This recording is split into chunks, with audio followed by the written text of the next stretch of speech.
Պատվարժան դատան, ճիշտն ասած այլ բան էի պատրաստել ասելու, բայց պաշտպաններս ոնց որ թե ամեն ինչ ասեցին։ Իրոք ինձ համար շատ տարօրինակ է, որ նույնիսկ Բագրատ Սրբազանին ամբողջ աշխարհը կարող է գնա տեսակցության եւ ինքը կարող է զանգ տալ ու ուզում է ամբողջ աշխարհում, իսկ ես չեմ կարող։ Նույնիսկ քրեակատարողական հիմնարկում է դա տարօրինակ, ամեն անգամ ասում են ոնց խորհրդանքները դեռ չեն հանել, երբ գնում են զանգահարելու, իրանք գալիս են լսեն, տեսնեն ես ում հետ եմ էլի խոսում։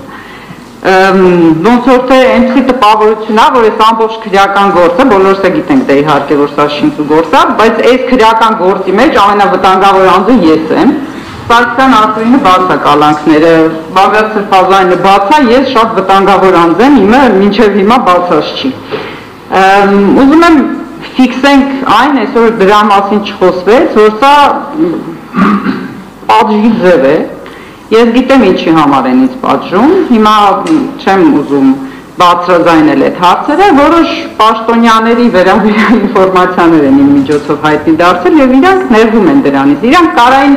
գործ հարուցեն որպես զրպարտություն, բայց քանի որ դա զրպարտություն չի եղել, դրա համար այս գործի մեջ են ինձ խցկել ու մտածում են, որ եթե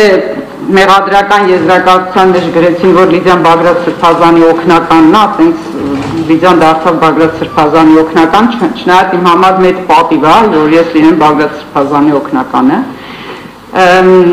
Ես այս ամբողջ պայքարի ընթացքում լրատվությամբ եմ զբաղվել, դա հայտնի փաստ է, գիտեն եւ այն պաշտոնյաները, ովքեր այս գործը հիմա որ այդ բառը ասեմ, կասեմ ոչ շատ բառ է օգտագործում, բայց այս գործը կարել են, կոպիտ ասած, իրենք էլ գիտեն եւ բոլորը գիտեն, այս դալիճ ու մարդիկ էլ գիտեն, որ Լիդիան զբաղվել է լրատվությամբ եւ ոչ թե այլ բանով։ Այս քրեական գործը հարուցելով դե ամբողջ երկիրն են ավիրել, դրա մասին չեմ խոսում, բայց կպել են անձամբ իմ պատվին, որովհետեւ երբ որ 6 օր կարանտինի մեջ գտնվելուց հետո ես գնացի ընդհանուր խուճ ու հեռուստացույց օգտվելու հնարավորություն ունեցա ու հիմնական հեռուստաալիքները Հայաստանի հանրային հեռուստատեսություն ունեցածը որ նայում էի, եթե ես չլինեի ներգրաված այս քրեական գործի մեջ, ես կմտածեի, որ շատ վտանգավոր անձ եմ ես ու ինձ նույնիսկ ընդհանուր խցում պետք չի պահել, պետք է տանել ինչ-որ պատժախցում պահել, որովհետև շատ վտանգավոր հանցագործ եմ, որովհետև ամբողջ քարոզությունը ուղղված էր նրան, որ ցույց տան, թե ինչ վտանգավոր խումբ են իրենք հայտնաբերել եւ ինչ վտանգավոր խումբ են վնասազերծել, այսպես ասած, ու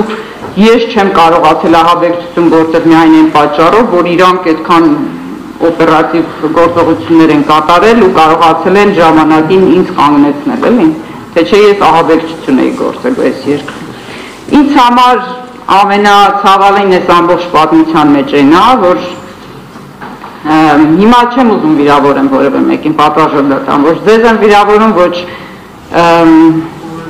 մեղադրող կողմին,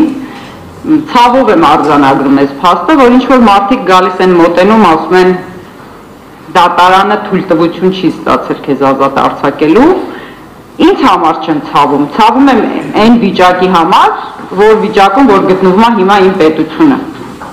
Եթե մեր երկրում արդարադատությունը հիմա այդ ձևով է կատարում, պետք է վերևից թույլտվություն տան, որ մեկին կալանքի տանեն կամ կալանքը վերացնեն, մենք շատ մեծ մեղքի մեջ ենք ուրեմն, մեր ամբողջ պետությունն է մեղքի մեջ, հայ ազգն է մեղքի մեջ, ու այդ մեղքը շատ դժվար է մաքրվելու մեր վրայից, ու զուտ դրա համար ցավում եմ, որ որոշում կայացնելու մեջ մարդիկ անկախ չեն։ Այսքան։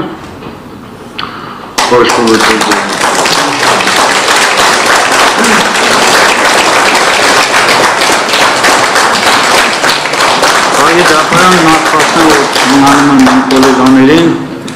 որոնք ներկայացրեցին իրենց պաշտպանյալի արդարներից մեկի շահերը եւ ամբողջական ներկայացրեցին դիրքորոշումը, այն կարող եմ ասել, որ նույնիսկ ամենազավեշտալի երազում ես չէի կարող տեսնել այս իրավիճակը եւ չէի պատկերացնի, որ կլինեմ ներկա այնպիսի դատավարության, որի ժամանակ